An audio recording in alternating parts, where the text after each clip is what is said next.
Okay, तो इस video को शुरू करने से पहले मैं आपको बता दूं कि मैंने जो अपना यूट्यूब करियर स्टार्ट किया था वो किया था 11th क्लास में। देन मेरी लाइफ का जो सबसे स्ट्रगलिंग पार्ट रहा वो रहा 12th क्लास में, और 12th क्लास में ही मैंने अपना यूट्यूब चैनल ग्रो किया। ओके, और 12th क्लास के अंदर अंदर ही मतलब मैंने 8 लाख या 9 लाख सब्सक्राइबर्स कंप्लीट कर लिए थे। तो आई थिंक इस टॉपिक पर मैं काफ़ी अच्छे से बात कर सकता हूँ, काफ़ी अच्छे से आपको एडवाइस दे सकता हूँ कि स्टडी के साथ में, स्कूल के साथ में यूट्यूब को मैनेज कैसे करें। So without wasting any time let's get started. इससे पहले कि मैं आपको कुछ एडवाइस दूँ, मैं आपको अपनी बताता हूँ कि मैंने कैसे मैनेज किया, फिर मैं उस टाइम पूरे दिन क्या करता, दिन में, रात में, सुबह कैसे क्या करता, किस टाइम पे क्या करता था, और मेरी उस वक्त की डेली रूटीन को सुन करके ही आई थिंक आप समझ जाओगे कि आपको अपना टाइम कैसे मैनेज करना है। ओके, तो बात करते हैं उस टाइम के रूटीन की। तो देखो उस टाइम क्या होता था, सुबह 7 से तो 8 बजे तक मेरी एक ट्यूशन होती थी, और 8:30 या फिर 8 बजे से ही मेरा लगभग स्कूल होता था, जो कि 1:30 बजे तक चलता था, 1 या 1:30 बजे तक। उसके बाद में फिर शाम को फिर से 2 ट्यूशन होती थी, तो यहाँ पर 3 घंटे ट्यूशन के हो गए, 5-6 घंटे लगभग स्कूल के हो गए, आने जाने का टाइम अलग से हो गया। तो ऐसा था मेरा सीन। तो मैं क्या करता था, सुबह के टाइम पर 4 बजे उठता, 4:30 बजे उठता, कभी 5 बजे उठता, कभी 3:30 बजे उठ गया। तो यहाँ पर मैं अपने लिए टाइम क्रिएट करता था। टाइम मिलता नहीं था, टाइम क्रिएट करता था, टाइम बचा लेता था एक्स्ट्रा।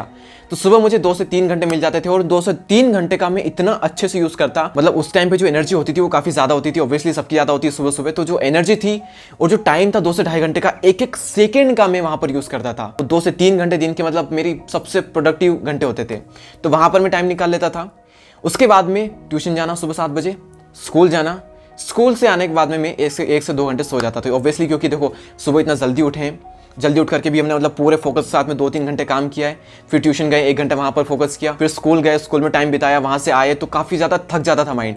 तो रेस्ट करना भी ज़रूरी है। देखो आलस और आराम बहुत अलग अलग चीज़ें हैं। आलस बहुत बहुत बुरी चीज़ है, आराम एक काफ़ी अच्छी चीज़ है, जो कि आपको आने वाले टाइम में काफ़ी ज़्यादा हेल्प कर सकती है एनर्जेटिक रखने में। ठीक है, तो मैं स्कूल से आता, उसके बाद में मैं 1 घंटे के लिए सो जाता। उसके बाद में हमारा जो माइंड डिस्चार्ज हुआ पड़ा था पूरी तरीके से, वो फिर से रिचार्ज हो जाता है। देन एक सेकंड भी वेस्ट नहीं करना, कुछ ना कुछ इंपॉर्टेंट काम कर रहा है तो आप सेल्फ स्टडी कर सकते हो, थंबनेल बना सकते हो, राइटिंग वर्क कर सकते हो, शूट कर सकते हो, वॉइस ओवर कर सकते हो, कुछ भी जो मन में आ रहा है वो काम आप कर सकते हो, लेकिन टाइम वेस्ट नहीं करना। अब यहाँ पर कई सारे लोगों का मानना होगा कि यार हम 1 घंटे सो गए तो हमारा 1 घंटा वेस्ट हो गया। नहीं, वो 1 घंटा जो हम सोए उसमें जो हमारा माइंड फिर से रिचार्ज हुआ, उसका यूज़ हम आगे करेंगे। अदरवाइज आपकी लो बैटरी थी, आप डिस्चार्ज हो पड़ते, वहीं पर काम करोगे, काम ही नहीं होगा, मन तक नहीं करेगा ठीक से काम करने का, कुछ आइडियाज़ ही नहीं आएंगे ठीक से। ठीक है, तो वहाँ पर आप फिर से सो जाओ, आराम कर लो थोड़ा, देन आपका माइंड फिर से रिचार्ज होगा, और उस एनर्जी का आप अच्छे से यूज़ करो। फिर वहाँ पर अलग अलग जगह टाइम नहीं देना, सिर्फ एक ही जगह पर टाइम देना। ये जो मैंने आपको बताया था, आपको जो मन करता है वो करो, तो एनर्जी जो प्रोड्यूस होती है, जो टाइम वहाँ पर फिर मिलता है दिन में सोने के बाद में,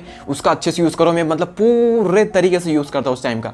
बाकी मेरी ज़िंदगी में और कुछ था ही नहीं इसके अलावा, मतलब घूमना फिरना, दोस्तों से मिलना, बातें करना, कहीं जाना, खाना पीना, फालतू की चीज़ें खरीदना, मूवी देखना, मैच, क्रिकेट मैच देखना, कुछ भी नहीं। अपने सारे शौक हटा दिए थे मैंने। यूट्यूब के अलावा कोई भी सोशल मीडिया मैंने ओपन तक नहीं करता, टाइम ही नहीं मिलता, और टाइम जो मिलता है उसका मैं सही यूज़ करता। अब दुनिया भर की फालतू की चीज़ें करने के बाद में लोग बोलते हैं कि मेरे पास में टाइम ही नहीं है। कहाँ से मिलेगा टाइम? टाइम सबके पास में बराबर है, कौन उसका किस टाइप से यूज़ कर रहा है उस पर डिपेंड करता है। तो दिन में सोने के बाद में मैं कुछ ना कुछ करता रहता, उस एनर्जी का यूज़ करता, कभी थंबनेल बनाता, कभी कुछ लिख लेता, कभी वॉइस ओवर करता, कभी एडिटिंग करता, कभी सेल्फ स्टडी करता, कुछ ना कुछ मैं करता रहता था।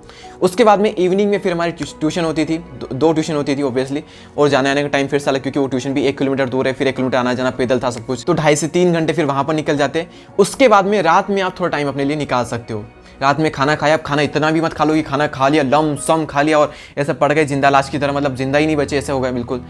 खाना थोड़ा हल्का खाओ, कम खाओ। ये टाइम है ना, मतलब बहुत स्ट्रगल वाला टाइम है, तो इसमें हर चीज़ सोच समझ कर करो। आप बीमार भी नहीं पड़ सकते अच्छे से, ठीक है, आपको बीमार होने का भी हक नहीं है, कहीं जाने का हक नहीं है आपको, अगर आपको सही से मैनेज करना है तो रात को अगर आप 1 या 2 घंटे 3 घंटे निकाल सकते हो तो निकालो, और उस 1-1, 2 घंटे 3 घंटे का अच्छे से यूज़ करो। मतलब आप मैं ये नहीं कह रहा हूँ कि आप सिर्फ यूट्यूब को ही वहाँ पर दो, आप हो सके तो रात में सिर्फ पढ़ाई करो, 2-3 घंटे काफ़ी इनफ है, अच्छे से पढ़ाई करो, मतलब पूरे फोकस के साथ में करो।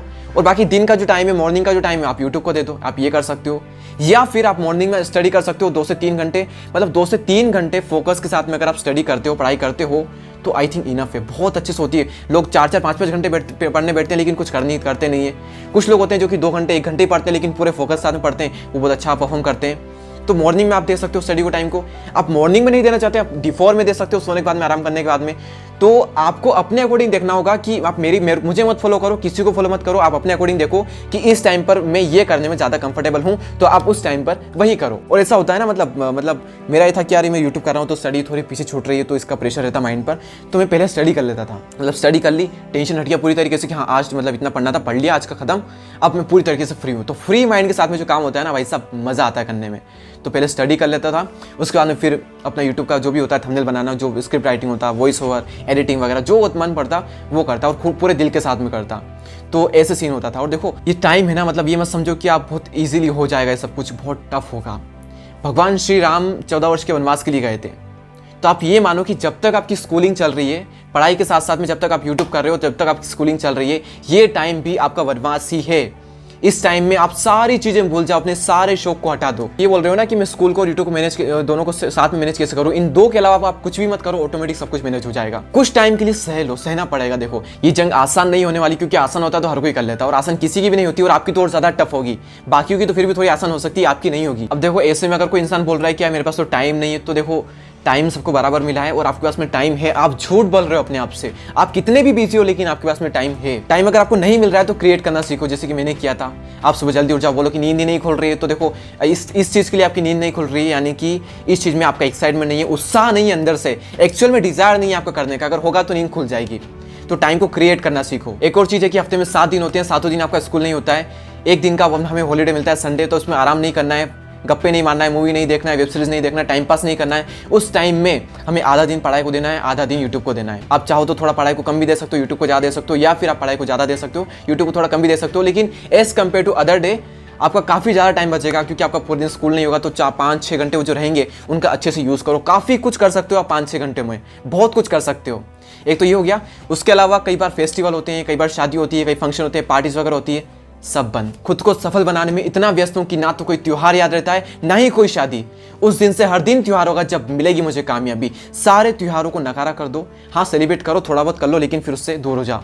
और उस टाइम में भी जितना आप उसका यूज कर सकते हो करो। कंटेंट को एडवांस में रेडी रख सकते हो रखो, क्योंकि हो सकता है कि आपकी एग्जाम होता है, उस टाइम पे कुछ भी नहीं कर सकते। तो उसके लिए जो आपको टाइम मिल रहा है, फ्री टाइम बीच बीच में कुछ हॉलीडेज मिल रही है, कहीं पर कुछ काफ़ी टाइम आप बचा सकते हो, तो वहाँ पर एडवांस में कंटेंट रेडी रखो। मैंने भी ऐसा किया है। और मैनेज किस टाइप से करना है, तो आपको अपने अकॉर्डिंग देखना पड़ेगा कि इस टाइम पर ये करने में मैं कंफर्टेबल हूँ। मैंने कहा ना, ये वनवास है आपका। जब तक स्कूलिंग चल रही है सारी चीज़ें भूल जाओ, उसके बाद में जो मन करता है कर लेना, लेकिन अपने आप को बोलो कि अभी बस अभी सहले, अभी सहले, थोड़ा और टाइम है, बस उसके बाद में फ्री हो जाएंगे।